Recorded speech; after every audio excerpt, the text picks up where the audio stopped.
Chuck Connors, the legendary star of The Rifleman, left an indelible mark on television history. Though he passed away in 1992, his fascinating life story continues to captivate fans. Beyond his on-screen persona, Connors' journey was filled with twists and turns, from his early days as an athlete to his unexpected Hollywood breakthrough, and even his surprising role in Cold War diplomacy.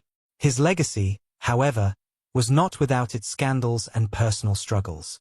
From his tumultuous love life to the secrets he carried to his grave, Connors' story is as dramatic as the roles he played on screen. Early life and athletic beginnings. Born on April 10, 1921, as Kevin Joseph Aloysius Connors, he grew up in a working-class Irish immigrant family in Brooklyn, New York. His parents, Alan and Marcella Connors, worked tirelessly to provide for their children during the Great Depression. Despite financial hardships, young Chuck displayed a natural talent for sports, particularly baseball and basketball. His athletic prowess earned him a scholarship to Adelphi Academy, a prestigious private high school, where he honed his skills and set his sights on a professional sports career. Connors continued his education at Seton Hall University in New Jersey, where he excelled in both baseball and basketball. While he was a solid performer on the basketball court, it was his baseball skills that truly shined. In 1942, he made a name for himself by hitting 2 home runs in a standout game, catching the attention of Major League scouts. However, his promising sports career was soon interrupted by World War II. Military service and sports career. Like many young men of his generation, Connors answered the call to serve his country. He enlisted in the U.S. Army in 1942 and was stationed at Fort Knox, Kentucky, where he served as a tank warfare instructor. Later, he transferred to West Point, where he coached Army sports teams and mentored future football stars. Even during his military service, Connors remained deeply involved in athletics, participating in various competitive sports leagues. After 3 years in the military, Connors was honorably discharged in 1946. Upon returning to civilian life, he pursued his sports dreams with renewed determination. He joined the newly formed Boston Celtics for their debut season in the Basketball Association of America, the precursor to the NBA. As a 6 feet 5 inches forward center, he played 49 games and averaged 4.5 points per game. However, his basketball career was short-lived, and he soon turned his attention back to baseball. In 1949, Connors achieved his dream of playing Major League Baseball when he joined the Brooklyn Dodgers. Unfortunately, his first game did not go as planned. He hit into a double play, contributing to the team's loss. Despite this setback, he persevered, continuing to play in the minor leagues for teams such as the Montreal Royals and the Chicago Cubs. His professional baseball career spanned several seasons, but his performance remained inconsistent. In 1951, he hit his first major league home run while playing for the Cubs, but his batting average hovered around .239. Though his sports career was respectable, Connors soon found himself on an entirely different path, one that would make him a household name. Hollywood calling. Connors' transition from athlete to actor happened almost by accident. In 1952, while playing for the minor league Los Angeles Angels, he hit a home run that caught the attention of an MGM casting director, Billy Gordon. Gordon was struck by Connors' tall, rugged appearance and suggested he try acting. Skeptical at first, Connors eventually decided to give Hollywood a shot. Within days of his screen test, he was offered a contract, setting him on the path to stardom. His first film role came in Pat and Mike, 1952, a romantic comedy starring Spencer Tracy and Katharine Hepburn. Though his role was minor, it was enough to get his foot in the door. Encouraged by Tracy himself to continue acting, Connors took on a string of supporting roles in films like Trouble Along the Way, 1953, with John Wayne and the Big Country, 1958, alongside Gregory Peck. He also appeared in Disney's Old Yeller, 1957, a film that helped solidify his reputation as a dependable character actor. While Connors was building his film career, he also found success on television. By the mid-1950s, he had guest starred in over a dozen TV shows, proving his versatility as an actor. Then, in 1958, he landed the role that would define his career, Lucas McCain in The Rifleman. The Rifleman, a television icon. Premiering on September 30, 1958, The Rifleman quickly became one of the most popular shows on television.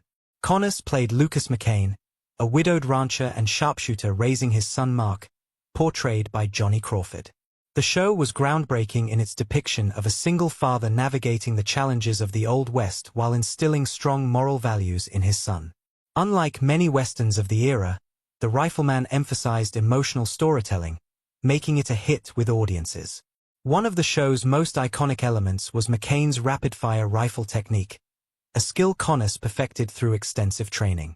His ability to fire off multiple shots in seconds became a signature aspect of the character.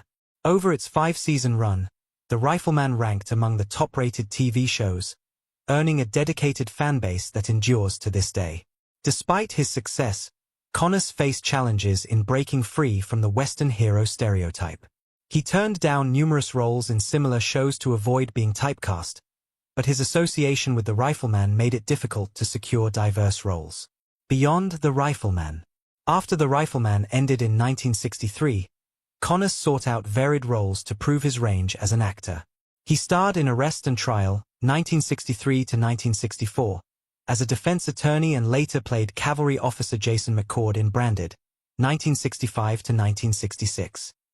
One of his most acclaimed performances came in the groundbreaking miniseries Roots, 1977, where he portrayed the cruel slave owner Tom Moore. The role showcased a darker side of his acting ability and earned him an Emmy nomination. Connors remained active in television and film throughout the 1970s and 1980s, though he never recaptured the same level of stardom he achieved with The Rifleman. He made guest appearances on shows like Murder, She Wrote, The Love Boat, and Fantasy Island while also working in action films such as Soylent Green, 1973. Personal life and scandals. Behind the scenes, Connors' personal life was far from picture perfect. He was married 3 times, and each marriage ended in divorce. His first marriage to Elizabeth Riddell produced 4 children but ultimately crumbled due to his demanding career. His second and third marriages to Camilla Davy and Faith Quabius were also short-lived. Connors was known for his romantic entanglements with Hollywood actresses, and rumors of affairs often surrounded him. His personal struggles, combined with his fight to break free from typecasting, took a toll on his later years. Unexpected role in Cold War diplomacy. One of the lesser-known aspects of Connors' life was his unexpected involvement in Cold War diplomacy. In the 1970s, he became friends with Soviet leader Leonid Brezhnev, who was a fan of The Rifleman. Connors was invited to Moscow, where he played a surprising role in U.S.-Soviet relations, using his celebrity status to foster goodwill between the two nations. His friendship with Brezhnev made headlines and demonstrated how pop culture could transcend political barriers. Legacy and death. Chuck Connors passed away on November 10, 1992, at the age of 71 from lung cancer. Despite his ups and downs, he left behind a legacy that continues to endure. The Rifleman remains a beloved classic, and his contributions to film, television, and even international diplomacy are remembered fondly. Connors' life was a testament to resilience, reinvention, and the power of perseverance. From the baseball diamond to Hollywood's biggest stages, he lived a life as captivating as any Western adventure. The life and career of Chuck Connors. In the later years of his career, Chuck Connors took on smaller roles in B-movies and television shows. One of his most well-known performances was in the 1979 horror film Tourist Trap, where he portrayed Mr. Slauson, the eerie owner of a museum filled with creepy dolls. Although the movie was not a success upon its initial release, it later gained a cult following. Connors also played unconventional roles, such as battling extraterrestrials in the low-budget sci-fi film The Day Time Ended, 1980. On television, he made guest appearances in popular series like Fantasy Island, The Love Boat, and Murder, She Wrote. From 1987 to 1988, he took on a darker role as the villain Yono Skorzeny in the horror action series Werewolf. Personal life and marriages. Chuck Connors' personal life was filled with love, heartbreak, and turmoil, much like the characters he portrayed. His first wife was Elizabeth Jane Riddell, known as Betty, a model from Montreal, Canada. The two met in 1948 while Chuck was playing baseball for the Montreal Royals. Coming from a wealthy family, Betty quickly fell in love with him, and they tied the knot on October 1, 1948. At the time, Connors was 27 years old and still figuring out his career path. They had 4 sons, Michael, Jeffrey, Stephen, and Kevin. At first, their marriage seemed perfect, but problems began to arise as Chuck's acting career took off, especially after he landed the lead role in The Rifleman in 1958. His long work hours and rumors of infidelity put a strain on their relationship. In 1961, Betty discovered he was having an affair with an actress from one of his film sets. Unable to tolerate the betrayal, she filed for divorce in 1962.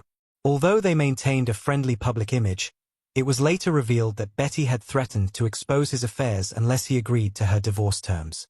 Connors' second marriage was to actress Camilla Davy, whom he met on the set of Geronimo. They wed in 1963.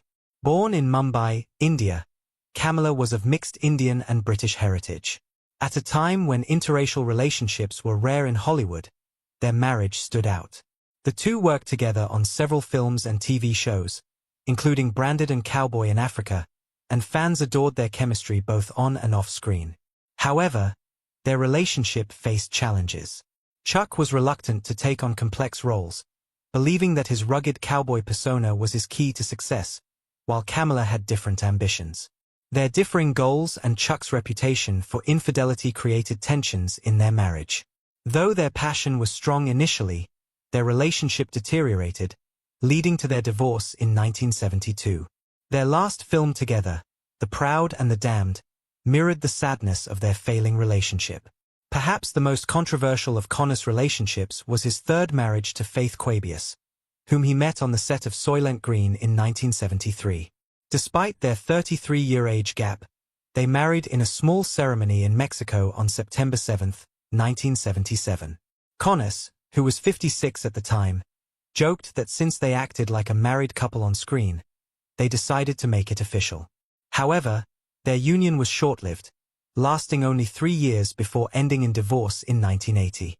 Faith later claimed that Connors was verbally abusive and blamed his drinking for his behavior, which he denied.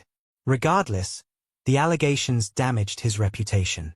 Scandals and controversies. Throughout his life, Connors was frequently the subject of gossip regarding his extramarital affairs and tumultuous relationships. Even during his first marriage, rumors of his unfaithfulness followed him. One woman claimed she had a long-term affair with Connors in the 1960s and that he fathered her child, though this was never proven.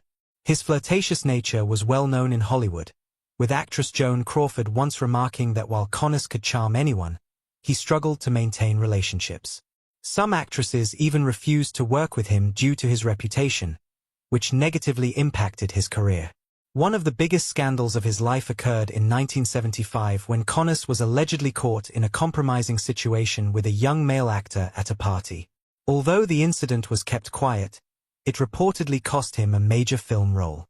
His children later reflected on how his lifestyle created challenges for their family. His son Jeffrey once said that Connors was always chasing excitement, often at the expense of those around him. Despite these controversies, Connors rarely addressed the rumors, stating near the end of his life, "I lived on my own terms.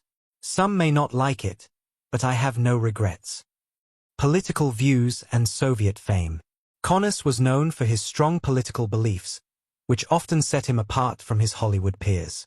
In 1967, while many celebrities opposed the Vietnam War, Connors marched in New York City in support of it. His stance earned him both admiration and criticism. He was also actively involved in politics, supporting Republican candidates, particularly Barry Goldwater in the 1964 presidential election. He was so passionate about his beliefs that he was even encouraged to run for Congress in 1972, but he chose to continue acting instead. Unlike many in Hollywood, Connors firmly backed the Vietnam War and often clashed with colleagues over the issue. He once had a heated argument with Charlton Heston while working on Soylent Green. Beyond expressing his opinions, Connors took action. Between 1968 and 1972, he visited Vietnam multiple times to support U.S. troops. He was deeply upset by the way soldiers were treated upon their return, stating that they deserved parades, not protests. One of the most unexpected aspects of Connor's career was his popularity in the Soviet Union. Despite Cold War tensions, The Rifleman was one of the few American TV shows allowed to air in the USSR, attracting a massive audience of 250 million by 1973. Even Soviet leader Leonid Brezhnev was a fan. During Brezhnev's visit to Washington, D.C., he requested a meeting with Connors, leading to an invitation for Connors to visit Moscow later that year. His trip was widely publicized, and he was greeted like a celebrity. At the Kremlin, he and Brezhnev even exchanged firearms as gifts. During his visit, Connors also filmed a short documentary, Peace and Friendship, where he interacted with Soviet citizens and advocated for better US-Soviet relations. Final years and legacy. A year before his passing, Connors had one last significant role. On November 3, 1991, he appeared in The Gambler Returns, The Luck of the Draw, a TV movie starring Kenny Rogers. In this brief scene, Connors reprised his most famous role, Lucas McCain from The Rifleman. Dressed in McCain's iconic outfit and wielding his signature Winchester rifle, Connors shared a touching moment with Johnny Crawford, who played his son Mark on The Rifleman. Though only 90 seconds long, the scene was a nostalgic farewell for fans. Sadly, in 1992, Connors was diagnosed with lung cancer, likely due to his longtime smoking habit. He reportedly smoked up to 3 packs a day. Initially, he kept his illness private, but by October of that year, his health had significantly declined. On October 28, he was admitted to Cedars-Sinai Medical Center in Los Angeles due to complications from asthma, which worsened his condition. After 13 days in the hospital, Connors passed away on November 10, 1992, at the age of 71. His death was met with an outpouring of tributes from fans, co-stars, and athletes who admired him. Though his life was filled with controversy, Connors left a lasting mark in Hollywood and sports. The Rifleman remains beloved and continues to air on television, shaping the portrayal of single fathers on screen. Connors also made history as one of only 13 athletes to have played in both Major League Baseball, MLB, and the National Basketball Association, NBA. Even in sports, he left his mark. He famously shattered a backboard during a Celtics game in 1946, becoming part of basketball history. Chuck Connors was a complex and fascinating figure, known for his rugged screen presence, controversial personal life, and unwavering political convictions. His legacy endures in film, television, and sports history.